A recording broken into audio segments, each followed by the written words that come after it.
혼자 있는 시간의 의미. 술과 마약, 그리고 게임 같은 것에만 중독되는 게 아니다. 내면의 공허함을 사람으로 채우고 삶의 의미까지 타인에게서 찾는 관계 중독도 존재한다. 관계 중독은 모든 사람과 친밀한 인간관계를 맺는 일에 집착하는 병적 상태라고 정의하는데, 미국의 한 심리학자는 관계 중독에 대해 이렇게 말했다. 어린 시절 부모의 무조건적인 사랑을 받는 아이는 성인이 되어 성숙한 사랑을 할 수 있지만, 그렇지 못한 아이는 이를 대체할 누군가를 끊임없이 찾아 나서게 된다. 그 말은 곧 어린 시절 부모와의 안정적인 애착 관계를 형성하지 못한 아이는 크면서 애정에 대한 결핍을 과하게 느낄 수밖에 없다는 뜻이다. 애정 결핍을 가진 이들은 처음에 애정을 주겠다고 다가오는 사람들을 의심하다가 상대가 지속적으로 관심과 정성을 보이면 경계를 풀고 사람을 잘 따르는 길고양이처럼 변한다. 그렇게 애정이 필요했던 그들은 다른 사람들에 비해 더 크게 사랑을 느끼고 반대로 더 크게 실망하기도 한다. 흔히 말하는 감정 기복이 있어 사람과의 관계에서 일희일비하는 일도 잦은 편이다. 또한 상처받을 것이 두려우면서도 끊임없이 애정을 원하기 때문에 관계에 집착을 하거나 지나친 자기 방어를 하는 모습을 보이기도 한다. 그렇게 연애를 할 때부터 불안정하던 그들은 이별로 인한 고통 또한 더없이 크게 느낀다. 지속적인 관심과 애정을 주던 대상이 일방적인 통보 후에 떠났을 경우에는 단순한 이별의 슬픔을 넘어서 삶 전체가 흔들리는 모습을 보이기도 한다. 나는 상담을 통해 그런 내담자들을 꾸준히 만나왔다. 관계 중독은 이것을 인지하고 해결하려는 노력을 하지 않으면 일상의 사소한 부분에서도 드러난다. 이를테면 다른 사람에게 보이는 겉모습이나 SNS에 집착하거나 혼자 있는 시간을 견디지 못해 핸드폰을 붙잡고 연락할 사람을 끊임없이 찾는다. 그들은 공통적으로 이렇게 물었다. 혼자서 잘 지내는 사람이 되려면 어떻게 해야 하나요? 우리는 살면서 수많은 것을 사랑하고 의지도 한다. 다만 그런 대상이 사라지더라도 다시 혼자서 안정적으로 살 수 있어야 하고 삶이 무너지지 않게 지탱할 힘이 있어야 한다. 그러려면 자존감도 높아야 할 뿐만 아니라 자신에 대해서 아주 자세히 알고 있어야 한다. 스스로 결핍이 있다고 느꼈고 그게 다른 사람과의 관계에 치명적인 영향을 준다는 걸 깨달았다면 이는 모든 관계에서 잠시 마음을 떼야 한다는 신호다. 자신의 결핍을 타인이 아닌 자신의 힘으로 온전히 채우며 삶을 지탱하는 법을 새로 배워야 한다는 뜻이다. 만약 그런 연습을 하지 않고 공허함과 애정을 채워줄 사람을 섣부르게 찾아 나선다면 누군가의 에너지와 행복으로 연명하는 삶을 살게 되고 악순환은 반복된다. 그러니 자신의 결핍을 건강한 것들로 꾸준히 채워갈 수 있도록 노력해야 한다. 자신과의 관계에 공을 쏟는 첫 번째 방법은 혼자 있는 시간을 즐기는 것이다. 밀려드는 외로움과 공허함에 집중하지 않고 자신에게 집중할 수 있는 거라면 무얼 해도 좋다. 처음에는 내가 지금 외로움을 없애려고 이걸 하는 중이야 라는 생각이 들 수 있지만 자연스럽게 되는 날까지 꾸준히 하는 게 가장 중요하다. 내가 필요할 때마다 항상 곁에 있을 수 있는 사람은 없다. 그러니 자신을 가장 우선에 두고 안아주듯 좋은 말과 생각을 줘야 한다. 나 자신에게 어느 누구로도 대체되지 않는 애정을 주는 사람이 되어주자. 그러면 관계의 단절 앞에서도 삶이 무너지는 일은 일어나지 않는다. 나는 자신을 돌아보기 전에 새로운 사람을 다시 만날 수 있을지 걱정부터 하는 내담자들에게 홀로 서기를 강조한다. 혼자 있을 때 건강하고 행복한 사람이 누군가와 함께할 때도 그럴 수 있는 거니까. 과거로부터 이어져 온 결핍은 진정한 홀로서기를 통해 해소되어야 한다는 걸 알았으면 한다. 서로에게 좋은 사람. 관계가 끊어지는 게 싫어서 미안하지도 않은 일에 사과를 하고 정과 미련을 사랑으로 착각해 정신 건강에 해로운 관계를 이어간다.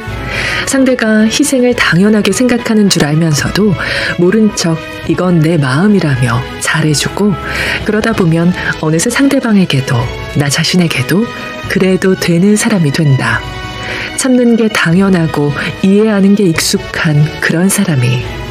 정신을 차렸을 때 그 사람을 인생에서 내쫓아버리면 되는데, 그런 사람을 오래 곁에 두면서 스스로를 갉아먹었던 자신은 용서하기가 어렵다. 힘들고 버거운 관계를 소중한 인연으로 착각하고 나 자신까지 버려가며 놓지 못했다는 사실이 두고두고 부끄럽기 때문이다. 그렇게 되지 않으려면 첫 번째, 관계에서 불편함을 느꼈을 때 그 원인을 찾아야 한다.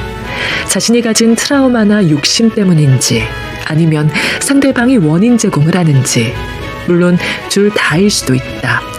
사람과 사람이 만날 때 서로를 흡수하기도 하지만 섞이지 못해 충돌하기도 하니까. 만약 상대가 자꾸 나의 트라우마를 생각나게 하고 마음을 삐뚤어지게 만든다면 그 관계는 지속될수록 서로에게 악영향만 줄 것이다. 선한 영향력을 주는 관계를 곁에 많이 두는 게 삶에 이롭다. 관계에서 느껴지는 불편함의 원인을 찾고 내가 바꿀 수 있는 부분이 있는지 생각해보고 대화를 나누고 함께 노력할 만한 관계인지도 따져봐야 한다. 자꾸 서로의 지난 상처를 건드리고 그 개선이 대화와 노력으로 이루어지지 않는다면 관계를 놓아버릴 줄도 알아야 한다. 모든 관계의 문제점이 단지 노력한다고만 해서 이루어지지는 않는다는 걸 기억하자. 두 번째, 상호 존중이 되는 관계인지 살펴본다. 상호 존중이 이루어지지 않는 관계는 언제 어긋나도 이상하지 않다. 존중받고 싶은 마음보다는 존중하겠다는 마음이 먼저여야 탈이 생기지 않는다. 주는 것도 받는 것도 당연한 건 없기에 존중하는 마음과 존중받는 것에 차별을 두지 말아야 한다. 서로를 동등하게 바라보는 관계에서 건강한 에너지가 생긴다. 세 번째, 처음부터 받는 것을 당연하게 생각하지 않는 사람에게 배려와 애정을 줘야 한다. 존중받았을 때의 고마움을 잊어도 되는 사람은 세상 어디에도 없다. 사람 사이는 운이 아닌 노력으로 만들어진다. 그러니 혼자만 하는 노력 또는 의미 없는 노력은 하지 말자. 네 번째, 그래서 최종적으로 서로에게 좋은 사람인지 생각해보자. 좋은 사람을 만나라는 것은 결국 서로의 단점을 보완해 줄 수 있는 존재를 만나라는 뜻이다. 상대가 아무리 뛰어난 장점을 많이 가졌어도 하나의 단점이 내가 품어줄 수 없는 부분이라면 그 관계에서는 희망을 찾기 어렵다. 미움받을 용기가 없는 사람들의 5가지 특징. 첫 번째, 거절하는 걸 어려워한다. 살면서 받는 모든 부탁을 다 들어줄 수 있는 사람은 없다.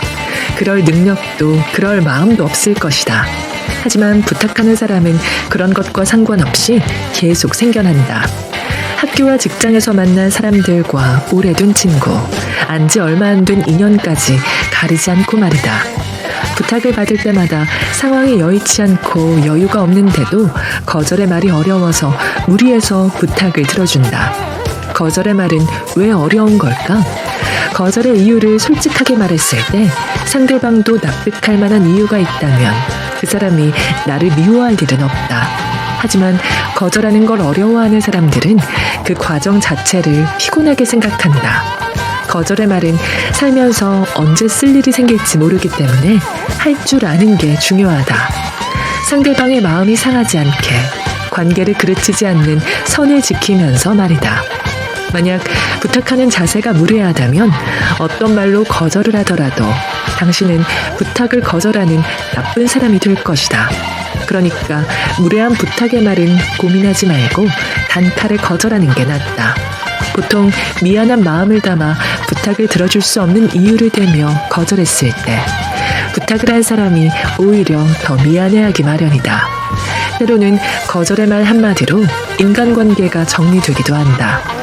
두 번째, 지나치게 배려한다. 상대에게 다 맞추며 내가 없는 인간관계를 유지하는 것이다. 그 관계에서 내가 모두 지워졌을 때에야 비로소 잘못됐음을 깨닫는다. 상대에게 불편하게 맞추던 모습, 싫은 걸 얘기하지 못했던 순간, 좋지 않은 걸 좋다고 얘기하던 때, 상대에게 배려받지 못했던, 타인을 먼저 생각하느라 나 자신을 배려하지 못했던 시간들이 생각나도 관계가 끝났다면 되돌릴 수 없다. 그러면 마음에 더 큰 후회가 남는다. 하지만 그것 또한 내가 지워진 채로 이어가던 관계를 정리할 수 있는 계기가 된다. 누군가를 지나치게 배려해 주다 보면 자기 자신을 제외한 배려가 얼마나 무의미한지, 인간관계에 대한 회의감을 남기는지 알게 되기 때문이다. 모든 배려에는 타인에 대한 마음과 자신에 대한 챙김이 들어가야 한다. 그렇다고 이기적으로 생각하라는 게 아니다. 바탕에 내가 없는 배려는 의미가 없고 궁극적으로 상대를 위한 최선의 배려도 아니라는 것이다. 배려를 할 때는 그 바탕에 상대방과 내가 나란히 있는지 살펴봐야 한다. 세 번째, 관계를 먼저 끊어내지 못한다. 나에게 좋지 않은 영향을 주는 사람을 끊어내지 못하는 것도 습관이다. 정이 많아서 언젠가는 관계가 좋아질 수 있다는 생각에, 누군가와 불화를 만들고 싶지 않아서 등등 이유는 다양할 것이다. 하지만 그 바탕에는 미움받기 싫은 나가 존재한다. 관계를 끊고 싶다는 생각을 한다는 것 자체가 그 사람이 한때 나에게는 소중한 사람이었고 지금도 관계에 대한 미련이 남아있다는 걸 뜻한다. 하지만 소중했던 사람과의 끝을 생각한다는 건 그동안 지치고 상처받았던 일이 쌓이고 쌓였다는 걸 말한다. 그 사람과 왜 멀어져야 하는지 이유를 계속 생각해보자. 충동적으로 결정하거나 억지로 이유를 만들어낼 필요는 없다. 정에 휩쓸려 어긋난 관계를 혼자의 노력만으로 긍정적으로 바꿀 수 있을 거라고 기대하는 것은 회피에 불과하다. 그 마음속을 잘 들여다보면 진심이 있다. 관계를 끊어내는 게 중요해서 계속 끊어내야 한다고 강조하는 것이 아니다. 좋지 않은 영향을 주는 관계를 정리하는 건 세상으로부터 나 자신을 보호하는 방법이고 어렵더라도 마음을 단단히 먹고 실천으로 옮겨야 한다. 네 번째, 부정적인 감정을 말하지 못한다. 부정적인 감정은 서운함과 무례함 등으로 누군가로 인해 마음이 상한 것, 상처받은 것, 기분이 나빠진 것을 모두 포함한다. 그런 감정을 제공한 사람에게 감정이 상했다고 말하지 못하는 사람들의 특징은 이야기를 할 타이밍을 잡지 못한다. 언제 이야기해야 좋을지, 어떻게 이야기해야 상대방의 마음이 상하지 않을지 전전긍긍하다가 결국 늦어버린다. 서운함과 무례함에 대처하는 가장 좋은 방법은 그 사람과의 관계를 돌아본 후에 감정에 대해 이야기하는 것이다. 내가 받은 감정을 그대로 돌려주려고 하면 더 큰 문제만 생길 뿐이고, 그렇다고 상대방에게 내 기분에 대해 정확하게 전달하지 않으면 오히려 오해만 생길 수 있기 때문이다. 상대에게 왜 서운함을 느꼈는지, 상대는 왜 그런 말을 했는지 속마음을 터놓고 이야기할 때 내가 받은 만큼 돌려주려는 감정 없이 얘기할 때 이야기는 더 잘 통한다. 만약 그렇게 깊이 생각하고 정리해서 얘기했음에도 불구하고 상대방이 받아들이지 못할 수도 있다. 그건 그 사람이 나를 소중한 인연으로 생각하지 않거나 마음의 문이 닫혀 있어 내 입장과 속마음을 듣고 이해해보려는 노력을 할 의지가 없는 상태라는 뜻이다. 그러니까 내가 말해야 할 타이밍 또한 상대방과 계속 인연을 이어나가고 싶어 하는지, 나의 마음의 문은 얼마나 열려 있는지에 달렸다. 서운함이든 무례함이든 계속 참다 보면 결국 견딜 수 없는 날이 오고, 그때 갑자기 아무 말 없이 관계를 끊어버리는 사람도 있다. 그럴 수밖에 없을 만큼 말 못할 이유야 많겠지만 그런 식의 맺고 끊음은 절대 삶에 좋은 영향을 주지는 않는다. 참는 것도 무작정 참다가 한 번에 터뜨리는 것도 좋은 방법이 아니다. 서운할 때, 무례함을 느꼈을 때 적당한 타이밍에 상대와 이야기를 하는 것도 용기고 관계 개선에 대한 노력이다. 그렇게 힘들어 얘기했음에도 아무것도 달라지는 게 없을 때, 그때는 상대를 포기해도 된다. 5번째, 모든 사람과 잘 지내고 싶어 한다. 모든 사람이 나를 좋아할 수도 좋은 사람이라고 생각할 수도 없다는 걸 머리로는 분명 알면서도 미움받고 싶지 않아서 애를 쓰는 사람들이 있다. 그 과정에서 자존감은 떨어지고 모든 사람에게 좋은 사람이 되려는 목표와도 멀어진다. 모든 사람과 잘 지내려면 내가 원하지 않았던 내가 되어야 하는 순간이 있고 내가 좋아하지 않는 모습의 나를 꺼내야 할 때도 있기 때문이다. 타인의 인정과 애정을 갈구하는 사람일수록 자신을 사랑하지 않는 사람일 확률이 크다. 자신이 스스로 채우지 못하는 부분들을 타인으로부터 받으려고 하는 것이다. 하지만 타인의 인정이 주는 충족감은 지속 시간이 짧다. 또다시 마음이 텅 빈 것처럼 느껴지면 자신을 인정해주고 애정을 줄 만한 사람을 찾아 나서게 된다. 모든 사람과 잘 지내고 싶어하는 사람들은 인정받고 싶은 마음, 애정에 목마른 마음을 다스려야 한다. 모든 사람과 잘 지내야 하는 게 아니라 내가 잘 지내고 싶은 사람들과 잘 지내는 연습이 필요하다. 그 시작은 내가 나를 인정해주고 부족하지 않을 만큼의 애정을 주는 일부터다. 마음의 정리가 필요할 때. 첫 번째, 나를 나쁘고 아프게 만드는 인연은 정리할 것. 장점도 그렇지만 살면서 내가 가진 단점을 더 큰 단점으로 만드는 사람이 꼭 생긴다. 그러니 어떤 이유로든 나를 극단적으로 만드는 사람과는 파국을 맞이하기 전에 끝내야 한다. 내 손으로 마지막을 정하는 것과 파국을 맞이해 끝나버리는 것은 큰 차이가 있기 때문이다. 마지막을 스스로 정리할 수 있다면 조금이라도 덜 후회하는 최선의 선택이 될 것이다. 나를 나쁜 사람으로 만들거나 아프게 만드는 사람은 인생에서 조금이라도 빨리 내보내야 한다는 걸 잊지 말자. 두 번째, 나의 모습 그대로 사랑받는 연습을 할 것. 감춰놓고 바꾸려고 하고 참고 애쓰기 전 본래 모습 그대로 사랑받을 준비를 시작해야 한다. 그건 사랑의 실패한 모습을 숨기는 것에 그치지 말아야 한다는 뜻이자 어떤 마지막을 맞이했든 다시 사랑할 수 있다고 믿는 것이다. 더 중요한 건 사랑이 끝나도 나를 사랑하는 이를 놓아서는 안 된다는 말이기도 하다. 세 번째, 자유롭고 독립적인 사람이 될 것. 사랑받는 연습이 끝나면 자유롭고 독립적인 사람으로 살아가자. 진정한 자유는 과거에 얽매이지 않으면서도 망각하지는 않는 것이다. 이는 몸이 아닌 마음이 독립해야만 얻을 수 있다. 관계의 전환점. 관계와 상황이 강제로 리셋되는 때가 온다. 전환점을 맞이한 것이다. 그때는 냉담한 현실에 스트레스를 받고 모든 것이 뒤죽박죽이라 예민해질 수 있고 그로 인해 판단력마저 흐려질 수 있다. 정신을 차리려고 애쓰지만 오히려 스스로를 다그치는 말에 긴장감과 불편함이 커져 더 망칠 수도 있다. 그러나 전환점을 고비로만 받아들일 필요는 없다. 그건 우리에게 찾아온 기회다. 건강하지 않은 관계와 상황으로부터 벗어나 새로운 방향을 잡을 수 있는 기회 말이다. 전환점이 찾아왔을 때 해야 할 노력은 다음과 같다. 첫 번째, 내 마음이든 타인의 마음이든 지레짐작하지 않기. 지나간 일을 놓아주자는 뜻이다. 과거를 과거로 두게 된다. 더는 내가 했어야 하는 말, 상대가 했던 말 등을 곱씹지 않게 된다.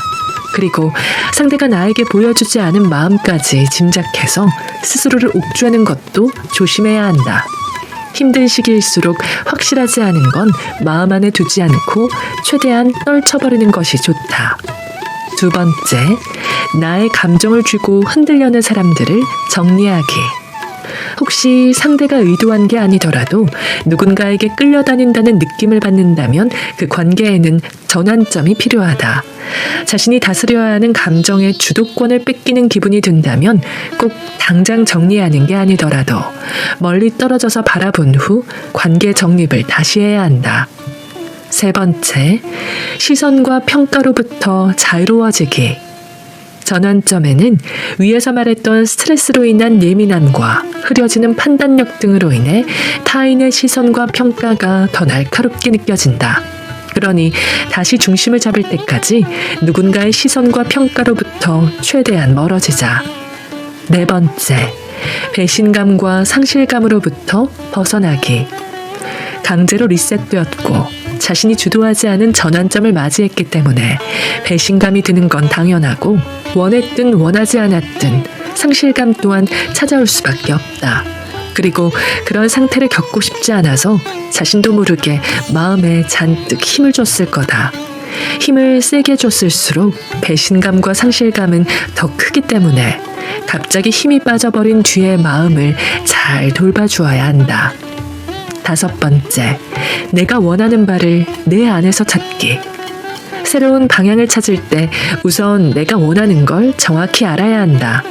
이 전환점을 계기로 앞으로는 어떤 관계를 어떤 방식으로 유지하고 또 원하지 않는 상황과 그 상황이 끝나는 것을 경험하지 않기 위해 어떤 노력을 해야 하는지 생각해보는 시간을 갖는 것이다. 마음의 소리에 귀를 기울여 원하는 바를 확실하게 알아채는 게 중요하다. 내려놓아야 편해지는 것들. 빠르게 인정하기, 우아하게 거절하기, 쿨하게 잊기, 무던하게 받아들이기, 쉽게 심각해지지 않기, 지나치게 후회하지 않기. 한동안 간절히 원해서 책상 앞에 붙여놨던 메모다. 이 모든 것을 하나의 어려움도 없이 해낼 수 있다면 당신은 이 책을 읽을 필요가 없다. 아마 나도 책을 쓸 이유가 없었을 것이다. 이 말은 곧 적어둔 글이 지키기 어려운 거라는 뜻이다.